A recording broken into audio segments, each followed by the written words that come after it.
Monday, Monday, can't trust that day. Hey, thank you very much. I'm here all week. Good morning, everyone. How many of you are that excited to get to work today? Yeah, that's what I thought. Well, today I want to tell you the story of a young guy who had a life-altering diagnosis, and they'll lay a couple of gold nuggets on you. And you know what? We're all about hope and purpose here, so it's your Monday morning moment. Let's rock and roll.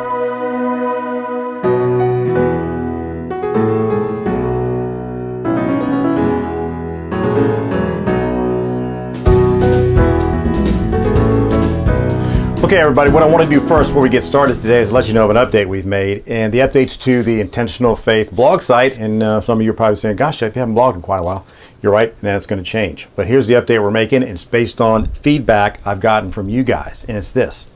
In addition to writing the blog, I'm also going to record it so that you can listen to it whenever you want, in the car, on the treadmill, whatever. And what we found out is that some folks even listen to the Monday Morning Moment, don't watch my beautiful face, but that's okay too. So recording the blog, the video, whatever, you'll be able to listen to it wherever you want. So that's a change. All right, cool. Okay, so career, work, your life's purpose. Yeah, you know that's near and dear to my heart. And before we get started on my story, I'm going to start with the gold nugget. Yeah. Today I'm going to start with the gold nugget. And so it comes from 2 Peter chapter 1, verse 10. Now listen to this. Therefore, my brothers and sisters, make every effort to confirm your calling and election. For if you do these things, you will never stumble. Now I hope you listen to that. And I'm not a theologian, but I can tell you what I think Peter meant there when he says calling an election. He's talking about your calling to be a Christian, because, you know, back then, guys like Paul and Peter, they were converting guys and women to be Christians. That's what that means, I think, but I want to take it a step further, because I think what it means is you need to do the same thing. You need to make every effort to confirm your calling or your life's work or whatever work you're doing that has meaning. You really have to be careful with that. So let me tell you a story.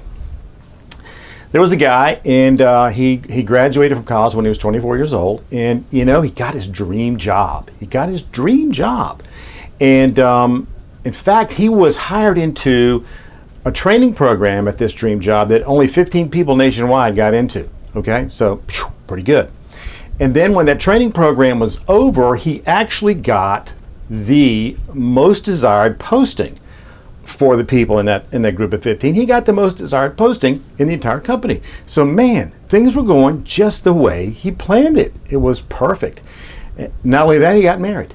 Yeah. So fast forward to a year later, he's 25 and still has a dream job, still doing good. But you know, it wasn't feeling good.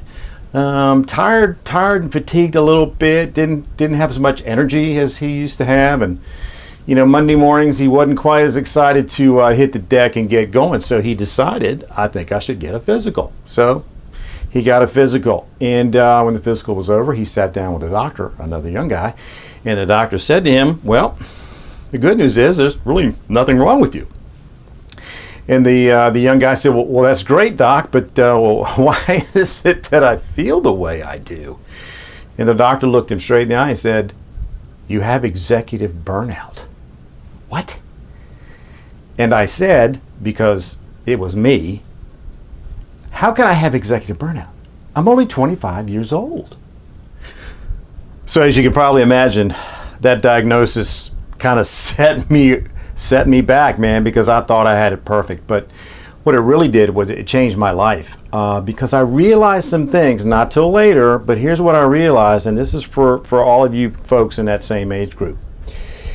When you choose what it is you do, are you doing it for what it can do for you or for what you can do for it? You see, I made the choices back then to pursue the path that led me to burnout. I did it because I thought, well, you know, this is what other people think I should do. So I did it. And I also did it because of how it would look, the prestige, the money-making potential, just about worrying about how it would look, worrying about what other people thought. It's never going to work. Never going to work. Figure out what you can offer whatever it is you choose to do. Now, I have to be honest with you, I've made the same mistake a couple more times in my life. But I can tell you, when I pursued things like Intentional Faith Initiative, where I feel like I'm giving, it's not about what I get out of it, it's what I can give, things seem to go so much better. So if you're in a spot you're not sure about where it is you're going or what you want to do, I want you to think of 2 Peter, and I want you to make every effort to confirm your calling and election. And we've talked about how we can do that, haven't we? I want to leave you with one final nugget. It's not actually a Bible verse. It comes from one of my devotional readings. You know, I love Coach Dungy, Tony Dungy, who used to coach the Bucks and the Colts, and he's just a great guy. And his book, Uncommon Life, is one of my devotional readings. And I've actually copied this passage right here I'm getting ready to read to you into one of my journals because it makes such good sense. Okay? Listen to this. Consider that you may be planted exactly where God intended for you to be in order for you to grow your faith in Him. And even though the rain and the wind and it may be blowing so hard, it may have clouded the broader, bigger, better vision He had set before you earlier. So see, friends and neighbors, sometimes we can get so blinded about, things aren't working the way I want to and I'm burnt out, that we fail to see the bigger picture that the Lord has for us. And we've talked about that also, haven't we? So that diagnosis literally changed the course of my life. I left that job and actually became an officer in the Marine Corps. I mean, what a change. But anyway, I hope by sharing the story, it's helped some of you, especially if you're in that age group of the 20s and 30s and maybe you're feeling a little bit of that feeling and it's burnout. It's no place you need to be. And I want to remind you guys that at the Intentional Faith Initiative, our one basic principle is simply this. By growing and maintaining a strong faith based on Christian values, you will always be able to find the hope and purpose necessary to live a life of abundance. And you know what? Living a life of abundance doesn't include burnout. So stick with us on this. So I also would ask that if you like what we're doing here, that you would please go to our website, shepjordan.com, the Intentional Faith website, and subscribe, and also go to our YouTube channel, the Intentional Faith YouTube channel, where all our videos are. And please subscribe to that because there's strength in numbers. Your subscriptions do help us to keep going here. So I would really appreciate that.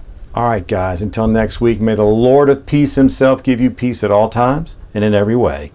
The Lord be with all of you. Have a great week. God bless. We'll see you next time.